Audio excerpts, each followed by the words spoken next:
Today on the newscast, is Israel preparing to strike Iran's nuclear facilities? Find out why that is becoming more likely by the day next.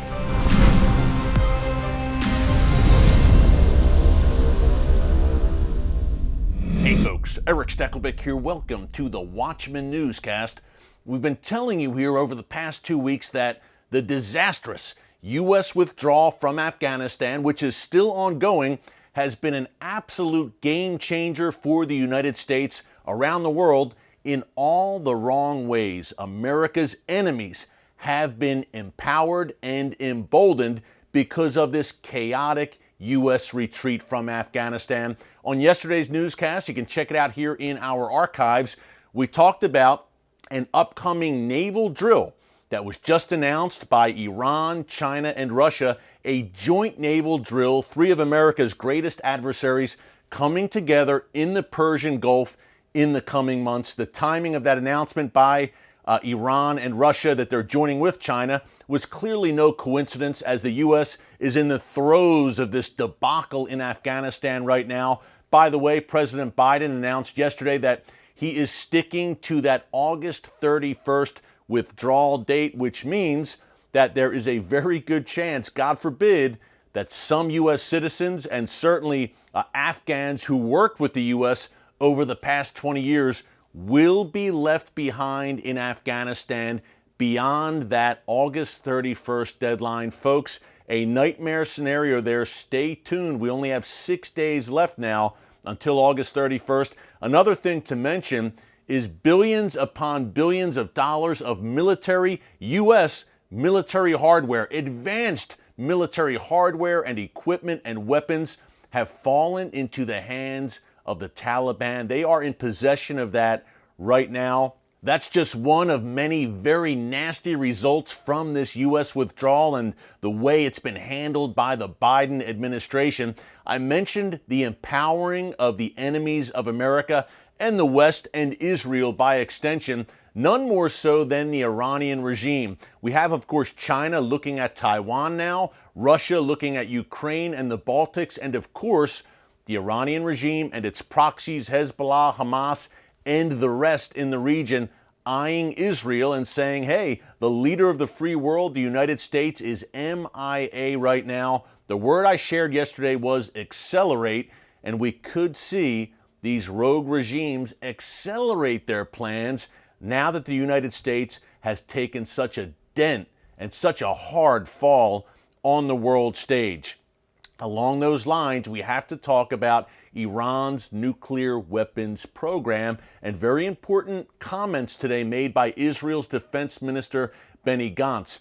Gantz said that Iran, he believes, and Israeli officials believe, that Iran is now just 2 months away from having the materials necessary to build a nuclear bomb. He also said that Israel has the means necessary to stop a nuclear Iran, and it will act to do so militarily if necessary. To me, the timing of this message was also no coincidence. Today, Naftali Bennett, the Israeli Prime Minister, landed in Washington, D.C. He will be meeting tomorrow with Joe Biden at the White House. And of course, folks, at the top of their agenda in those talks will be Iran's nuclear weapons program. So Benny Gantz is kind of firing a shot across the bow in advance of that meeting and saying, look, if you don't do something, world, international community, West, United States, Israel is fully prepared to act alone and eliminate what is certainly an existential threat, a nuclear-armed Iran.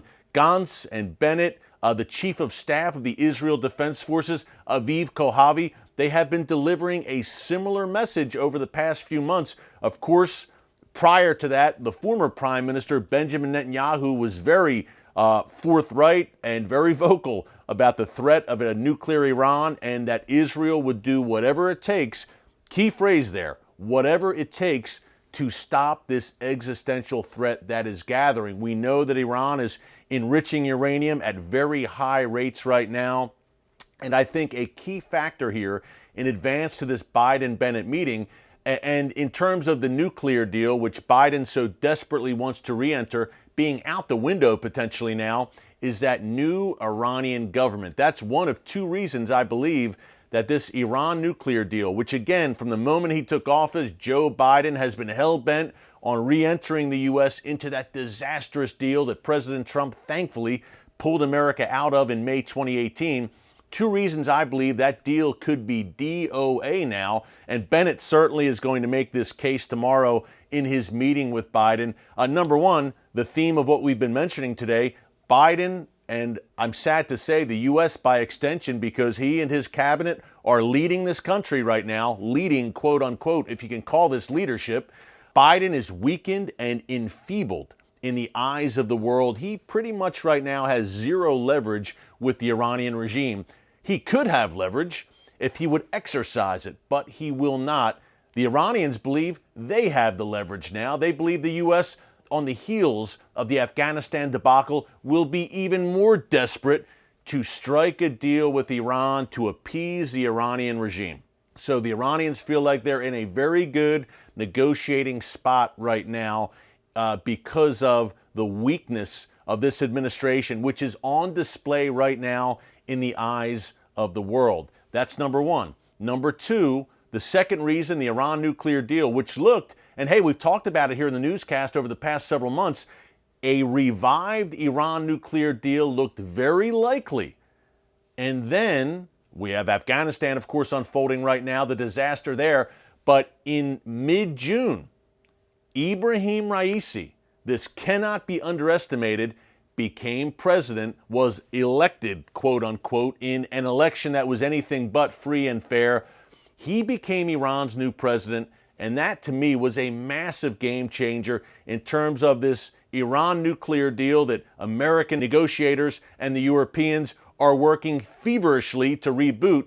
A game changer indeed was Raisi's ascension to Iran's presidency, the man known as the Butcher of Tehran for his role in leading the executions, the mass arrests of Iranian dissidents over these past 30 years, and a man who is very close, of course, to Iran's supreme leader, Ayatollah Khamenei. In fact, Raisi is seen as a potential successor to Khamenei. This is a true revolutionary Iranian radical, now at the helm in that very important position of the presidency of Iran. Of course, the supreme leader is the ultimate authority in that country, but the president has a very visible and important role on the world stage, in particular, in transmitting the message of the Iranian regime. So that sent off shockwaves throughout the Middle East and throughout the world. When Raisi became president back in June, he officially took office earlier this month, and right away, he assembled what is the most radical, and that's saying something, the most radical of all Iranian governments that we have seen since 1979. His cabinet picks include people who are sanctioned by the United States. By the way, Raisi himself is under U.S. sanctions right now, so how the U.S. will negotiate with him is an open question over the nuclear deal. But he's also got people in his cabinet who were involved in terror plots, who are very close to Hezbollah, members of Iran's radical Revolutionary Guards Corps. What I'm saying is this: it does not appear that Iran is in the mood right now to compromise in these negotiations. This is the hardline of all hardline cabinets that Raisi has assembled, and these will be the point men in any potential talks with the United States if those talks restart next month. They were stalled in June, these talks in Vienna, indirect talks, the U.S. and Iran over the nuclear deal.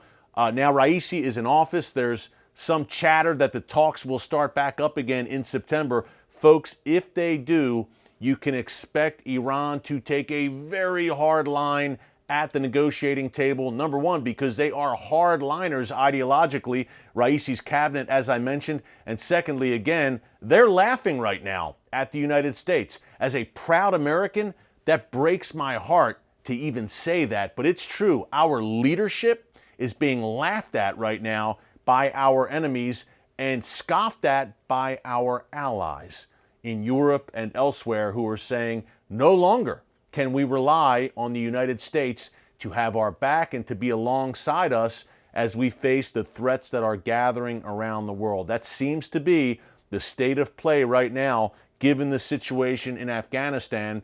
Stay tuned. Which brings us to, as we close here, what we started with at the top of this newscast, Israel's plans to strike Iran's nuclear facilities. As far back as February, the IDF Chief of Staff, Aviv Kohavi, said, look, we are putting plans in motion. We are gaming out what a potential strike on Iran's nuclear facilities would look like. So we know that the Israel Defense Forces at least are getting plans on the table. That does not mean, key point here, that does not mean that a green light has been given to take action against Iran's nuclear facilities. An important point there, the new Israeli government is exactly that. It's new, just came into office in June. We'll see how Bennett does with Biden tomorrow and what comes out of that White House meeting. But certainly the Iranian regime is looking already to test this new Israeli government. So you can't expect a strike against Iran's nuclear facilities overnight, I believe, unless Israel has some sort of actionable intelligence. And indeed, Benny Gantz, the defense minister today, said, look, they could be 2 months away from the bomb. So the word, again, I've been using is accelerate. From a prophetic sense, for sure, acceleration seems to be happening right now in all of these hotspots around the world. But I believe that a day will come where Israel, and I don't know when it will be, none of us do, but when Israel will be forced to strike Iran's nuclear facilities, whether there's a new deal or not. If there's a new Iran nuclear deal, all that does, folks, key point here, is it kicks the problem down the road. It kicks the can down the road. Perhaps the new deal is 5 years, 10 years, and then when the sun sets on that deal, say the 10 years are up, Iran can do whatever it wants. And at that point, if they're only 2 months from getting the bomb, there you have it. So Israel would be forced to strike then. Without a deal, of course, same deal. Iran may even faster try to develop a bomb and break out. And one day we wake up and there's an announcement that the Iranian regime has tested a nuclear device or made some sort of announcement that they have the bomb. So either way, there is a collision course between Israel and Iran over that nuclear weapons program. We will continue to keep a very close eye on it for you. And of course, the events unfolding in Afghanistan right now. Tomorrow, we will get in depth for 1 full hour here on the Watchman Newscast for a live stream on our YouTube channel from 4 p.m. to 5 p.m. Eastern tomorrow. Check out the Watchman live stream. Bring your questions. We'll be doing a Q&A, talking Afghanistan, Israel, Iran, the prophetic implications of everything that is happening right now. You will not want to miss it live tomorrow here, 4 p.m. Eastern Time. And remember, bring your questions. Until then, thanks for joining us here on the Watchman Newscast. God bless you. And remember, never hold your peace. Hey everyone, thanks for checking out the Watchman Newscast. If you enjoyed this episode and want to see more, make sure you go ahead and hit the like button, click subscribe, and tap the bell icon to turn on notifications for new Watchman Newscast episodes every weekday.